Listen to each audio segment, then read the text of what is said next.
Shalom, oke. Nah, video kali ini mengenai pertobatan itu harus ada tindakannya.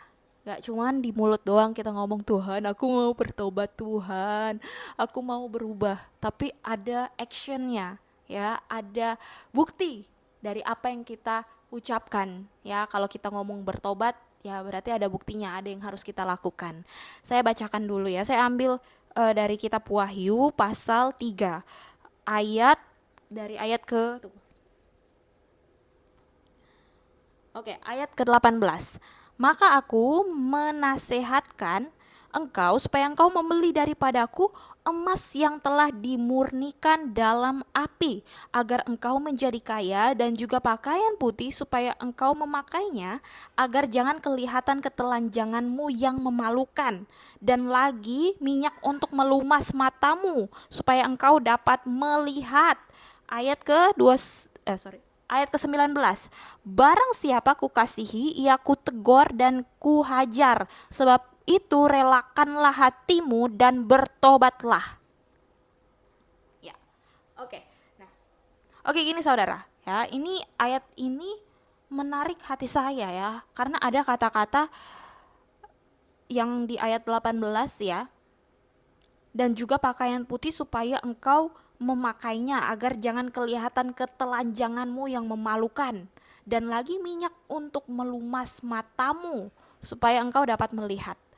Ya, berbicara ketelanjangan ya, itu membuat saya berpikir tentang, wah, ini kalau ada orang ya masih mengalami keterikatan dosa seksual, ya, ini berbicara tentang seperti, wah, ketelanjangan yang terekspos, yang ketahuan, ya, yang apa ya, seperti aib yang ketahuan seperti itu.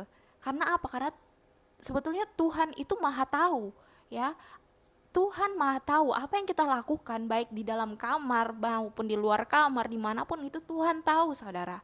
Ya, apalagi yang masih keterikatan dosa seksual, yang masih keterikatan dosa pornografi dan sebagainya, atau keterikatan dosa lainnya yang saya nggak bisa sebutkan. Saya bisa sebutkan, tapi saya nggak mau sebutkan satu persatu ya. Saudara tahu sendiri dosa-dosanya seperti apa ya. Tuhan tahu loh semuanya apa yang kita lakukan. Bayangkan aja kalau ketelanjangan seperti itu ketahuan sama Tuhan ya, kita maunya lakukan diam-diam gitu, tapi padahal mata Tuhan mengawasi kita, walaupun kita nggak lihat mata Tuhan itu di mana Tuhan, tapi mata Tuhan mengawasi kita, saudara. Bayangkan, itu yang saya pikirkan ya. Ini saya bagi kesaksian, saya sempat memikirkan dulu itu, kalau nanti ketika penghakiman terjadi ya, bagaimana nanti Tuhan bisa saja munculkan tayangan-tayangan waktu contoh seseorang hidup ya, seorang hidup di dunia ini, apa yang dilakukan, kalaupun dia keterikatan dosa, terus ditunjukkan ya, terus dilihat sama yang lainnya di situ pas hari penghakiman, malu nggak saudara? Merasa ditelanjangi nggak? Ya kan? Merasa ditelanjangi, malu. Apalagi dilihat sama Tuhan, apalagi yang tunjukkan Tuhan, karena pas hari penghakiman itu rasanya malu banget ya. Belum lagi apa yang harus nanti terjadi ke depannya, maksudnya uh, dari apa yang ditabur kalau tidak bertobat seperti itu ya. Karena saya percaya kalau kita bertobat sungguh-sungguh ya, kita mengalami hidup pertobatan, belas kasihan Tuhan ada pasti, pengampunan Tuhan, pengampunan dari Tuhan ada.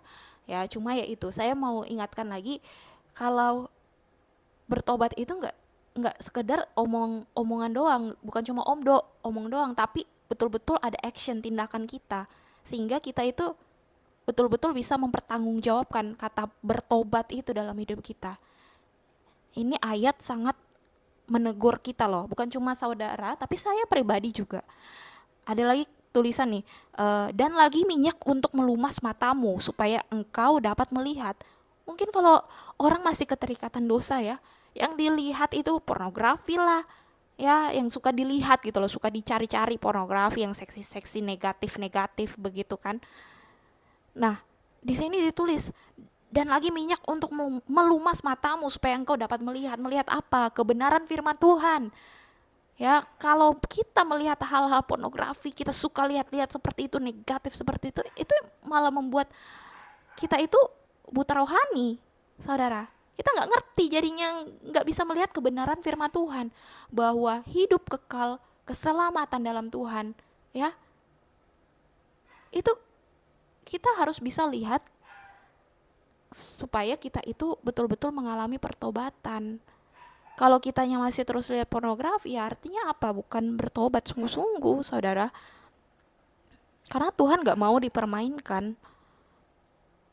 Kita terima Tuhan Yesus, kita bilang kita percaya pada Tuhan, tapi pertobatan dalam hidup kita juga setengah-setengah, gak ada, gak bertobat malahan. Bukan setengah-setengah, tapi gak bertobat, cuma ngomong di mulut doang gitu.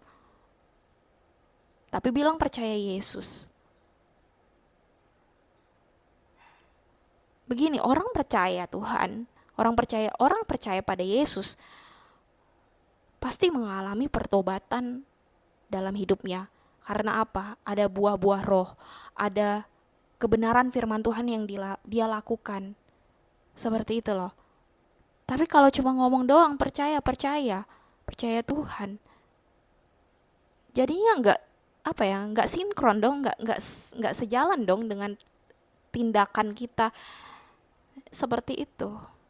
Tindakan nggak sejalan dengan tindakan yang malah negatif, yang malah tindakan-tindakan yang menghasilkan perbuatan dosa.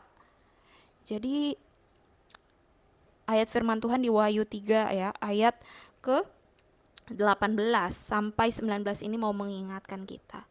Ayat 19, barang siapa kukasihi ia kutegur dan kuhajar, sebab itu relakanlah hatimu dan bertobatlah.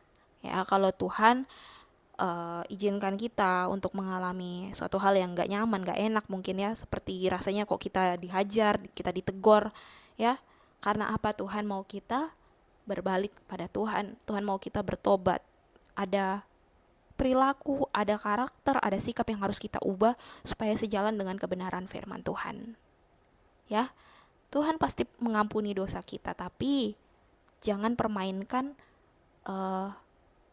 kasih Tuhan seperti itu. Jangan meremehkan apa yang Tuhan sudah beri, keselamatan itu. Ya, karena kalau kita percaya kita menerima keselamatan daripada Tuhan, maka kita juga harus hidup dalam Tuhan. Hidup dalam Tuhan seperti apa? Ya hidup dalam kasih, hidup dalam kekudusan. Kalau kitanya hidupnya malah dalam dosa, ya bukan hidup dalam Tuhan dong. Artinya apa?